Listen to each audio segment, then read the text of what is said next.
Fala pessoal, Rodrigo Vilhena na área aqui trazendo mais um vídeo para poder falar um pouquinho sobre a abertura, né, da Câmara para os seus trabalhos do ano de 2024. Vamos ver o que o Arthur Lira tem a dizer aí sobre todas essas questões que andaram acontecendo, né, nesses últimos dias, se ele tem alguma coisa de relevante para trazer. Por nos mantermos fiéis à boa política e ao cumprimento de todos os ajustes que firmamos, que exigimos como natural, contrapartida, o respeito às decisões e o fiel cumprimento aos acordos firmados com o Parlamento. Conquistas. Olha os trouxas batendo palma, só para aparecer. Conquistas como a desoneração e o PES, essencial para milhões de empregos de um setor devastado pela pandemia, se sustentam, não podem retroceder sem uma ampla discussão com este Parlamento. Fundamental também relembrar que nossa Constituição garante ao Poder Legislativo... Vou dar uma pausa antes dele dar continuidade. Ele falou sobre a reoneração da Folha, né? Que a Câmara impediu que o Lula e o Tachad continuassem, né? Aquele abuso sexual do povo brasileiro, já que você não pode falar a palavra, senão o YouTube te corta, né? E isso foi uma vitória mesmo muito importante, né? Essa questão da desoneração da Folha é muito louco para pensar que no Brasil as coisas são assim, que se a gente analisar bem, né, essa situação sobre a questão da oneração da Folha não faz muito sentido, né? Para pensar que você paga para trabalhar, a empresa é cobrada para te contratar. Aí tem muita empresa que tem dificuldade para crescer e justamente por causa disso, sabe? Então isso foi uma vitória de fato. Vamos ver o que mais que tem para dizer. Estava falando sobre a Constituição e tudo. O direito de discutir, modificar, emendar, para somente aí aprovar a peça orçamentária oriunda do Poder Executivo. Vamos dar uma pausa sobre isso daqui, que isso aqui é importante. Se o Brasil não fosse o meme que ele é em relação à administração das contas públicas, a gente vê o déficit primário em 230 bilhões e o ministro da Fazenda vir a público e admitir que ele achava que o rombo seria de 140 bilhões e ter sido de quase 100 bilhões a mais. A gente não está falando de 100 reais a mais, a gente está falando de 100 bilhões a mais. Em proporção, é muito maior, né, do que se ele tivesse errado de 230 reais para 140 reais para 230 reais. Mas ele errou de 140 bi para 230 bi. Ele não fez projeção nenhuma e a gente já sabe disso. Até o plano dele apresentado no início de 2023 já deixava bem claro que ele não tem plano nenhum para a economia do país, né? Inclusive as declarações estapafúrdias e totalmente descabidas e desnecessárias em relação do nosso presidente em relação ao agronegócio tem sido extremamente prejudicial e as políticas que têm sido adotadas também têm prejudicado isso. A economia está sofrendo com isso, né? A gente tem recessão técnica já, alguns economistas já disseram isso o ano passado, que a gente já estava entrando em recessão técnica. E o que o governo faz? Ele maqueia os números, né? De números vantajosos em relação à economia que a gente poderia ter, seria o aumento do emprego, né? De postos de trabalho no Brasil. Que é positivo porque se tem mais gente ganhando dinheiro, tem mais dinheiro entrando na economia, então ela fica mais aquecida, então tem mais gastos, mais consumo, né? O problema é que boa parte dessas posições, desses postos de trabalho, são postos de trabalho que não geram riqueza, ou seja, são postos de trabalho que o governo gasta o seu dinheiro, o nosso dinheiro, para prover para aquele cidadão.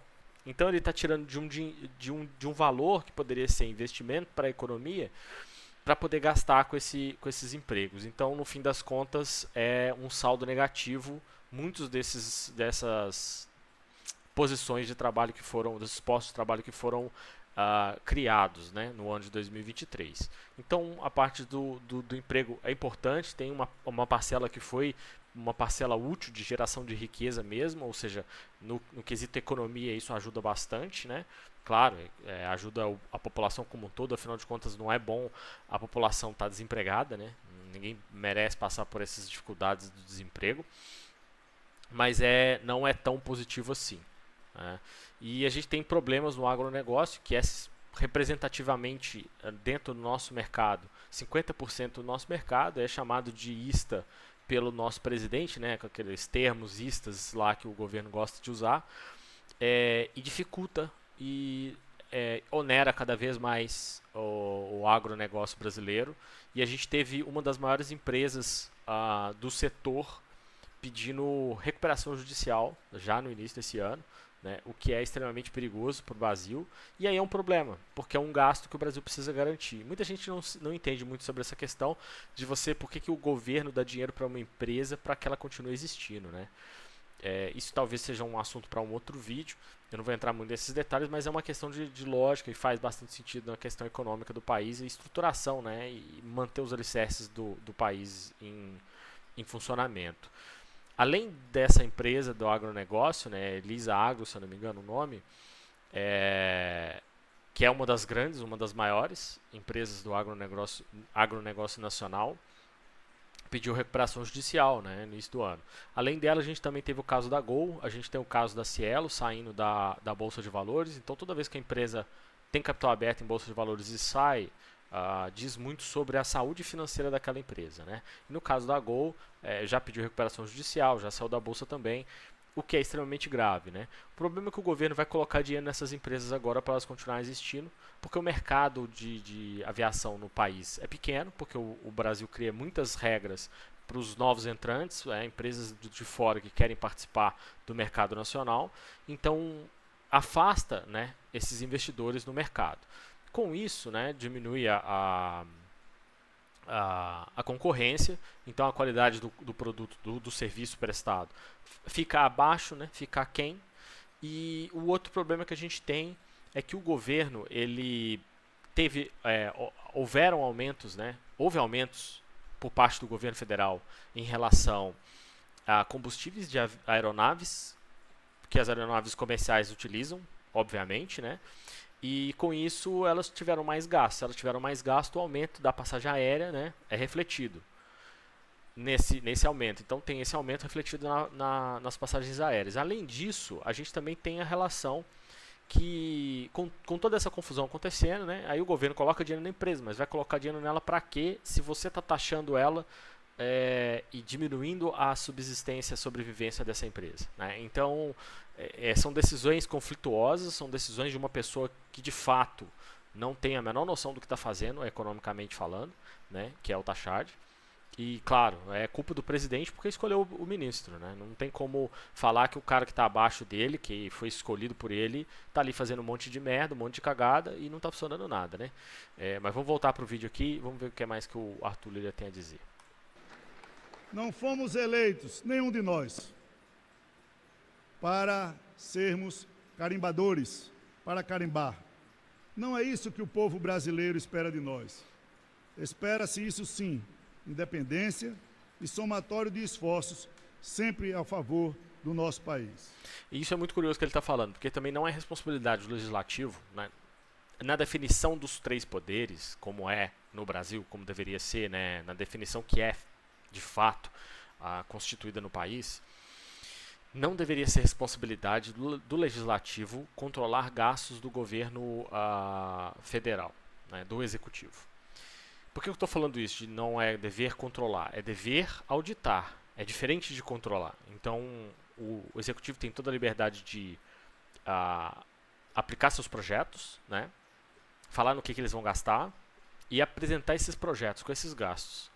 E tem que ser responsabilidade da Casa Legislativa auditar para que esses gastos não tenham esses problemas que a gente já conhece, né? Odebrecht, JIF e essas outras empresas que são réus confessos na Lava Jato, que admitiram que fizeram uso de propina, daquela montoeira de coisa errada lá que eles acabaram fazendo. Que inclusive um juiz aí, né, tá perdoando a dívida do pessoal aí, que é um absurdo. Mas não é responsabilidade do legislativo de fato, né? Ele fala sobre questão de carimbador e tudo. É sim, uma das atribuições do legislativo é ser um carimbador, você fazer a audição, auditoria, né? Você fazer a auditoria dos projetos do executivo para garantir que de fato eles estão utilizando as melhores práticas possíveis, os melhores valores aplicados no mercado, né?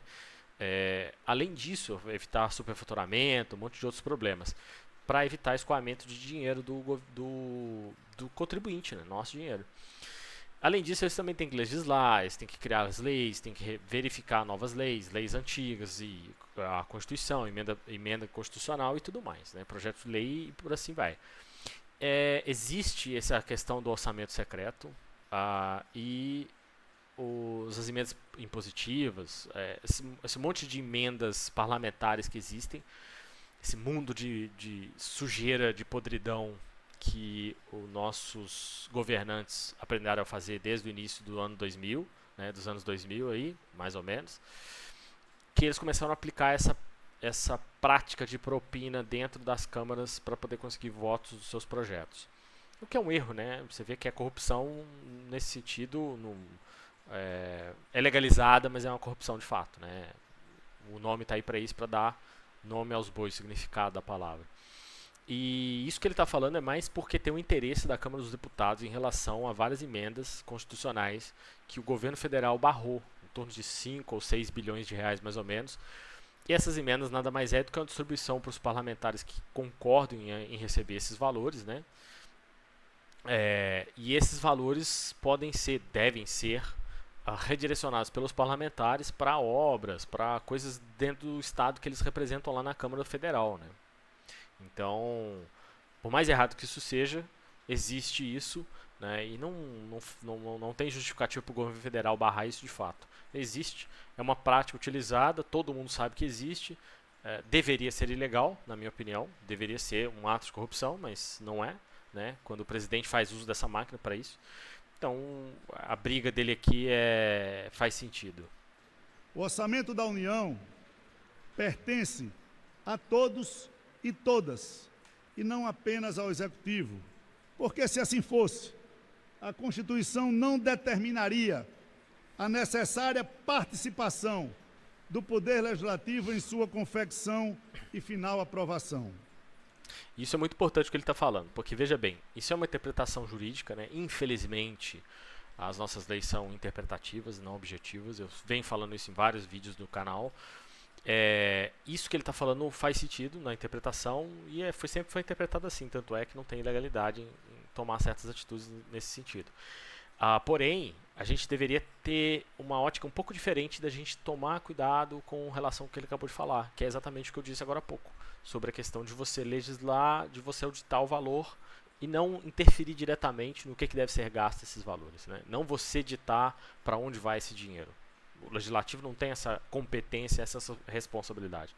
Nem o executivo tem essa competência porque eles não são competentes para isso, né? Por muitos anos não tem se mostrado assim. Vai, a gente acaba arrumando um cara bom, mas o governo vai lá e corta ele rapidinho porque não está fazendo o que ele quer. Mas isso que ele está falando não condiz com o que deveria, mas condiz com o que é a realidade hoje, né? O orçamento é de todos e de todos os brasileiros e brasileiras. Não é e nem pode ser de autoria exclusiva do Poder Executivo, e muito menos de uma burocracia técnica que, apesar do seu preparo, eu não discuto, não foi eleita para escolher as prioridades da nação e não gasta a sola do sapato percorrendo os pequenos municípios brasileiros como nós, parlamentares, senadores e deputados. Somos nós. Mais ou menos, né? Aquele meme Somos lá. nós que nos dividimos entre plenário, ministérios e nossas bases, sendo a voz dos nossos representados. Não admitimos que sejamos criticados por isso. Quanto mais intervenções o Congresso Nacional fizer ao orçamento, tenho certeza, mais o Brasil esquecido será ouvido. Nós somos o elo e a voz dos nossos 5.568 municípios. Vejam que não faltamos ao governo e esperamos da mesma forma reconhecimento, respeito e compromisso com a palavra dada. É uma cláusula pétrea do nosso dia a dia no Parlamento, que nos permite permitiu e permitirá construir uma lealdade interna firme e capaz de se reverter em tantos avanços. Como assim? Não sei se vocês pegaram, mas ele falou sobre questão de lealdade interna para permitir avanços. Eu não acredito que deva ter lealdade interna para permitir avanços, né? O trabalho dos caras ali tem que ser feito independente de lealdade ou não. Ele tá lá, justamente, ele se contradiz nesse final, porque é representatividade do povo, ele tá lá para representar o povo, ele não tá lá para ficar cobrar lealdade de ninguém e só fazer se houver lealdade. Isso é um recado direto ao Lula, né? Porque tem essa discussão, esse problema com a questão das emendas parlamentares que estão bloqueadas, que houve esse veto do presidente, por corte de gasto, talvez, para ele redirecionar para alguma outra bobagem que ele vai gastar esse ano, para aumentar ainda mais o déficit, né? Mas veja bem, esse recado é muito interessante a gente parar para observar e entender. Como que as coisas lá funcionam, né? Provavelmente se essas emendas não tivessem sido vetadas, esse tipo de discurso não estaria acontecendo, do Arthur Lira, né? E você vê, não houve nenhum tipo de comentário, o vídeo acabou e não houve nenhum tipo de comentário sobre os abusos em relação do autoritarismo, né, do judiciário. Então, muito estranho ele terminar com esse comentário e só se ater a isso, mas a gente sabe que também ele é parceiro do presidente, então ele faz só uma média aí com a Câmara, com os deputados, para o pessoal ficar mais ou menos feliz. Mas é isso. Meu nome é Rodrigo Vilhena, já sabe, se inscreve aí no canal, me dá aquela força. Eu preciso de vocês para esse ano aí, né? Eu preciso de vocês para esse ano aí, vocês sabem, eu estou numa missão aqui embaixo. Então compartilha com o máximo de gente possível.